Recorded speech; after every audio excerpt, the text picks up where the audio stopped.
সংশ্লিষ্ট বিসিএস আমরা বাংলাদেশ এফএসসি হচ্ছে আমরা দেখছি যে কোন ধরনের প্রশ্নগুলো এসেছে। প্রথম প্রশ্ন দেখেন, সোয়াচ অফ নো গ্রাউন্ড কোথায় অবস্থিত? একদম খুব গুরুত্বপূর্ণ প্রশ্ন, একদম মনে হয় সবাই পারার কথা। সোয়াচ অফ নো গ্রাউন্ড এবং এখন যেমন আসে যে বঙ্গবন্ধু দ্বীপ কোথায় অবস্থিত? সুন্দরবনের দক্ষিণে বঙ্গোপসাগরে অবস্থিত, কিন্তু এরকমই এই প্রশ্নটা কিন্তু রিসেন্টলি আসছে যে বঙ্গবন্ধু দ্বীপটা কোথায় অবস্থিত। সোয়াচ অফ নো গ্রাউন্ড কোথায় অবস্থিত? বঙ্গোপসাগরে। 72 নম্বর প্রশ্ন আমরা দেখি 72, বাগদা চিংড়ি কোন দশক থেকে রপ্তানি পণ্য হিসেবে স্থান করে নেয়? একদম সবসময় হচ্ছে একটা রিসেন্ট প্রশ্ন যে বাংলাদেশের যে পণ্য রপ্তানিতে বাগদা চিংড়ি 80-র দশকে 80-র দশকে হচ্ছে বাংলাদেশের যে বাগদা চিংড়ি রপ্তানি আস্তে আস্তে করে বৃদ্ধি করা শুরু করে, ঠিক আছে। 73 নম্বর প্রশ্ন, বাংলাদেশ সংবিধানে প্রশাসনিক ট্রাইব্যুনাল বিষয়টি কত অনুচ্ছেদে আছে? প্রশাসনিক ট্রাইব্যুনাল 117 নম্বর অনুচ্ছেদ আছে, আমরা সবাই জানি। এর সাথে আরও কিছু গুরুত্বপূর্ণ অনুচ্ছেদ আছে, যেমন অনেক সময় ফ্লোর ক্রসিং, অপশনটা হচ্ছে ফ্লোর ক্রসিং, এই বিষয়টি সংবিধান কত নম্বর অনুচ্ছেদে আছে? 70 নম্বর অনুচ্ছেদে 70, আর্টিকেল 70। কারণ এই আর্টিকেল 70 কিন্তু সংশোধন করার জন্য বারবার বলা হচ্ছে। এই অনুচ্ছেদে কী আছে? এই অনুচ্ছেদে বলা আছে যে কোনো একজন ব্যক্তি যদি কোনো দলের মনোনয়ন নিয়ে সংসদ সদস্য হন, তাহলে কিন্তু উনি জাতীয় সংসদে ওই দলের বিপক্ষে ভোট দিতে পারবেন না। ভোট দিলে ওনার সংসদ সদস্যপদ বাতিল হয়ে যাবে। আবার উনি যদি ওই দল থেকে পদত্যাগ করেন বা বহিষ্কৃত হন, তাহলে কিন্তু ওনার আবারও কী হয়ে যাবে? ওই সংসদ সদস্য পদ বাতিল হয়ে যাবে। আর্টিকেল 70 চেঞ্জ করার জন্য অনেকে অনেক কথা বলছে। এই জন্য হচ্ছে গুরুত্বপূর্ণ আরও কিছু আর্টিকেলগুলো আছে, যেমন তৃতীয় পরিচ্ছেদ, তৃতীয় ভাগে মৌলিক অধিকারগুলো সুন্দর করে বলা আছে। সো মোটামুটি এগুলো ভালো করে পড়বেন। আর্টিকেল 70, আর্টিকেল 77, আর্টিকেল 81, আর্টিকেল 117 যেমন এখানে বলা আছে 117, এবং আর্টিকেল 129, 139 এগুলো খুব গুরুত্বপূর্ণ, ঠিক আছে। 141 এগুলো মোটামুটি পড়বেন। পরবর্তী প্রশ্ন বোঝায় 74, বাংলাদেশের বেসরকারি টিভি চ্যানেলের সংখ্যা ওই সময় ছিল, এটা আসলে এখন রিলেভেন্ট না, আপনারা দেখে নেবেন যে বর্তমান বাংলাদেশ বেসরকারি চ্যানেল কতটি, ঠিক আছে। অলিভ টার্টল বাংলাদেশে কোন দ্বীপে পাওয়া যায়? অলিভ টার্টল হচ্ছে বলা হয় যে বাংলাদেশে যে অলিভ টার্টল পাওয়া যায় সেন্ট মার্টিনে, ঠিক আছে। সেন্ট মার্টিন যারা করতে যাননি, সুযোগ করে করতে যাবেন, মন ফ্রেশ থাকবে। এবং বাংলাদেশে বলা যায় যে একমাত্র প্রবাল দ্বীপ। আসলে যারা সেন্ট মার্টিন গিয়েছেন তারা বুঝতে পারবেন যে আসলে কক্সবাজার এবং সেন্ট মার্টিনের মধ্যে পার্থক্যটা, ঠিক আছে, একদম পুরো আকাশ পাতাল পার্থক্য। সো অলিভ টার্টল পাওয়া যায় হচ্ছে সেন্ট মার্টিনে। 76 নম্বর কোশ্চেন, চীনা পরিব্রাজক হিউয়েন সাং এর দীক্ষাগুরু কে ছিলেন? বলা যায় হয় যে এরকম যে হিউয়েন সাং এর দীক্ষাগুরু ছিলেন শিলভদ্র, ঠিক আছে। শিলভদ্র উনি হচ্ছে নালন্দা বিশ্ববিদ্যালয়ে আচার্য ছিলেন। তার তিনি দীক্ষা দিয়েছেন চীনা পরিব্রাজক হিউয়েন সাংকে। পরবর্তী প্রশ্ন, প্রান্তিক হ্রদ কোন জেলা অবস্থিত? প্রান্তিক হ্রদ বান্দরবান জেলা অবস্থিত। যেমন গতবার এসেছে যে আলুটিলা কোথায় অবস্থিত? খাগড়াছড়ি। সো এরকম কিন্তু আসতেই থাকবে, ঠিক আছে। ওই জিনিস মোটামুটি বাংলাদেশের বিখ্যাত যে কয়েকটি হ্রদ আছে, হ্যাঁ, বা হচ্ছে গুহা আছে, বিষয়গুলো মোটামুটি কনসার্ন থাকবে, তাহলে আর ঝামেলা হবে। রেমাক্রি কোথায় অবস্থিত? যদি প্রশ্নটা আসে তাহলে তো পারতে হবে, ঠিক আছে। রেমাক্রি বান্দরবানে অবস্থিত। পরবর্তী প্রশ্ন রিলেভেন্ট না এখন, বাংলাদেশের ইউনিয়ন পরিষদের সংখ্যা কতটি? রিসেন্ট দেখে নেবেন, কারণ ওই সময়কার এখানে তথ্য দেওয়া আছে। দেখেন একটু আগে যে প্রশ্নটা আমরা করেছিলাম যে শিলভদ্র, আমি একটু যে প্রশ্ন করেছিলাম দেখেন যে এখানে শিলভদ্র নিয়ে প্রশ্ন এসেছে। শিলভদ্র তাহলে কোথাকার আচার্য ছিলেন? উনি ছিলেন নালন্দা বিহারের আচার্য ছিলেন, ঠিক আছে। ওকে, 80 নম্বর প্রশ্ন, যে খাসিয়া গ্রামগুলোকে কি বলা হয়? খাসিয়া গ্রামগুলোকে বলা হয় পঞ্জি বলা হয়। এবং বলা যায় যে হচ্ছে বাংলাদেশের 50টি ক্ষুদ্র নৃগোষ্ঠী আছে, এবং ক্ষুদ্র নৃগোষ্ঠীর যে গুরুত্বপূর্ণ কিছু তথ্য আছে ওই তথ্যগুলো কিন্তু জেনে নেবেন, পড়ে নেবেন গুরুত্বপূর্ণ প্রশ্নগুলো। 81 নম্বর প্রশ্ন, লর্ড ক্যানিং ভারত উপমহাদেশের প্রথম কোন ব্যবস্থা চালু করেন? যখন 1858 সালে যখন সিপাহি বিদ্রোহ হয়, এবং এর পরবর্তীতে 1861 সালে কিন্তু আস্তে আস্তে করে সকল নতুন নতুন সিস্টেম চালু করে, এবং এই লর্ড ক্যানিং 1861 সালে পুলিশ ব্যবস্থা তিনি চালু করেন, ঠিক আছে। পরে হচ্ছে 82 নম্বর প্রশ্ন, যে 19 মে 2012 তারিখে কোন বাংলাদেশি এভারেস্ট জয় করেন?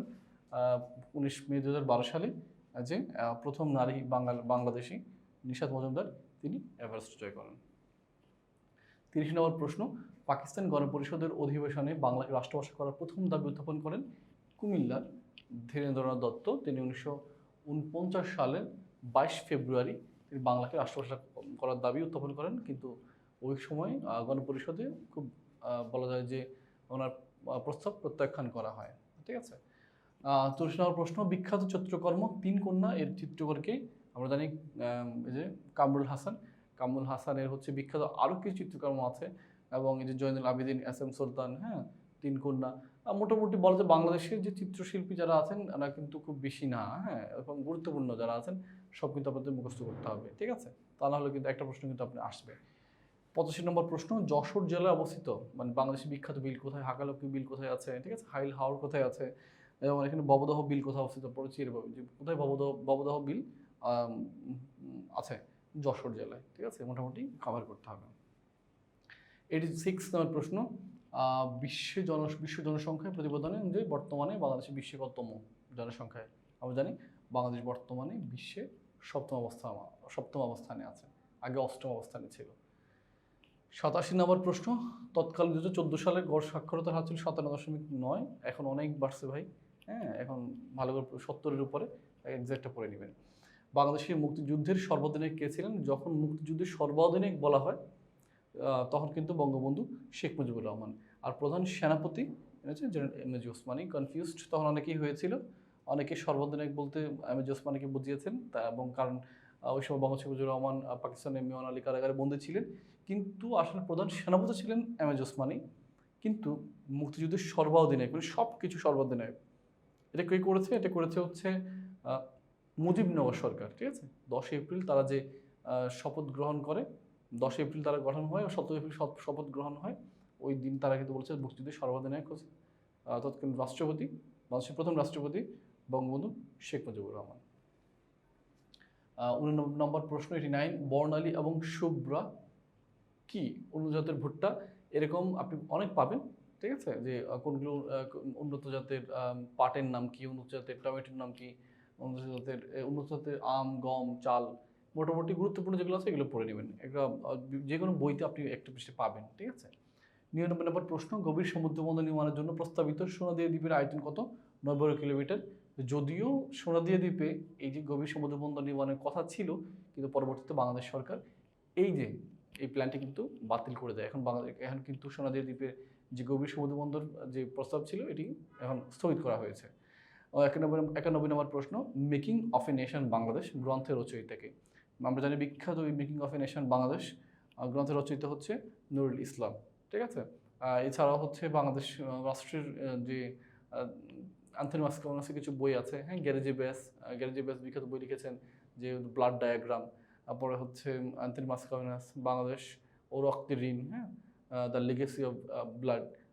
মোটামুটি গুরুত্বপূর্ণ যে বইগুলো আছে এগুলো পড়ে নেবেন। ঠিক আছে। 92 নম্বর প্রশ্ন, বের জীবনঢুলি কি? জীবনঢুলি হচ্ছে আমরা জানি একটি চলচ্চিত্রের নাম, যেমন মাটির ময়না, হ্যাঁ, জীবনঢুলি, কিছু মেঘের পর মেঘ, কিছু গুরুত্বপূর্ণ কিছু চলচ্চিত্র আছে যেগুলো হচ্ছে মুক্তিযুদ্ধ ভিত্তিক অথবা দেশ ভাগ নিয়ে, এগুলো মোটামুটি পড়ে নেবেন। ঠিক আছে, চিত্রা নদীর পাড়ে, মোটামুটি বলা যায় যে আপনাকে কাভার করতে হবে, নোট করে রাখবেন যে কোনটা কার। ঠিক আছে। 93 নম্বর প্রশ্ন, বাংলাদেশের পক্ষে ওয়ানডে অভিষেকে কোন ক্রিকেটার 5 উইকেট পেয়েছেন? তাসকিন আহমেদ। ভারতের বিপক্ষে আপনারা জানেন যে অভিষেকে তিনি কিন্তু 5 উইকেট পেয়েছিলেন প্রথম ওয়ানডেতে। 94 নম্বর প্রশ্ন, পরিকল্পনা কমিশনে গৃহীত 7ম পঞ্চবার্ষিক পরিকল্পনা মেয়াদ 2016-2020, এখন 8ম পঞ্চবার্ষিক পরিকল্পনা মেয়াদ শুরু হয়েছে, আপনারা মোটামুটি জানেন, পড়ে নেবেন। ঠিক আছে, এটা সর্বশেষ অনেকগুলো পরীক্ষা এসেছে যে 2021 থেকে 2025। দ্য ব্লাড টেলিগ্রাম, একটু আগে বলছিলাম দ্য ব্লাড টেলিগ্রাম গ্রন্থটি লেখককে। এখন প্রশ্ন হতে পারে যে এই যে ব্লাড বলতে কাকে বোঝায়? এটা কি ব্লাড বলতে কি রক্ত? প্রশ্ন আপনার কাছে, ব্লাড মানে কি আসলে? ব্লাড মানে কি আপনার মানে বডি ব্লাড? এটা ভাবেন তো, সময় দিচ্ছি আপনাকে, একটু ভাবেন ব্লাড মানে কি।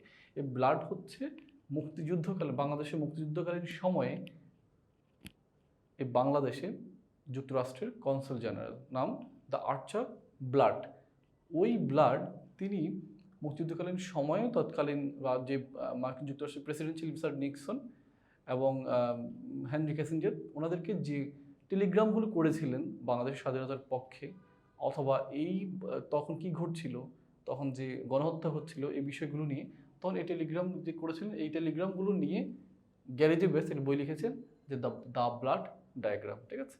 সো এই ব্লাড বলতে কিন্তু কোনোভাবেই আপনি রক্ত বুঝবেন না, একজন মানুষকে বোঝাচ্ছে যে ব্লাডের ডায়াগ্রাম, ঠিক আছে। এবং বিশেষ কিন্তু এই প্রশ্নগুলো কিন্তু প্রায় করা হয় ভাইভাতে, এবং জানতে হবে আপনাকে। 96 নম্বর প্রশ্ন, বিশ্ববাজারে বাংলাদেশের ব্ল্যাক বেঙ্গল ছাগলের চামড়া মোটামুটি মনে হয় সবাই জানি যে কুষ্টিয়া গ্রেড নামে পরিচিত, এটা আলোচনা করার কিছু নেই। কোন বিখ্যাত ম্যাগাজিন বঙ্গবন্ধু শেখ মুজিবুর রহমানকে রাজনীতির কবি আখ্যা দিয়েছেন, এটাও মনে হয় আলোচনা করার কিছু নেই। নিউজ উইক, হ্যাঁ, পয়েন্ট অফ পলিটিক্স, মোটামুটি হচ্ছে সব কিছুই হচ্ছে আপনাদের নকদর্পণে আছে, ঠিক আছে। এরপরে হচ্ছে আছে 98, বাংলাদেশের কোন অঞ্চলকে 360 আউলিয়ার দেশ বলা হয়, খুব ইজি প্রশ্ন। সিলেটকে বলা হয় 60 আউলিয়ার দেশ। 99 নম্বর প্রশ্ন, ন্যাচারাল গ্যাস ফার্টিলাইজার ফ্যাক্টরি লিমিটেডের উৎপাদিত সারের নাম কি? আমরা জানি যে ন্যাচারাল গ্যাস ফার্টিলাইজার ফ্যাক্টরিতে ইউরিয়া এবং এএসপি দুটাই হচ্ছে ওখানে উৎপাদন হয়। এবং অপশন কনফিউশন তৈরি করার জন্য কিন্তু ইউরিয়া এবং ইউরিয়া, এরপর হচ্ছে ডিএপি, এগুলো তো আলাদা আলাদা দেওয়া আছে, শুধু ইউরিয়া কিন্তু মানে আনসার করা যাবে না, ঠিক আছে।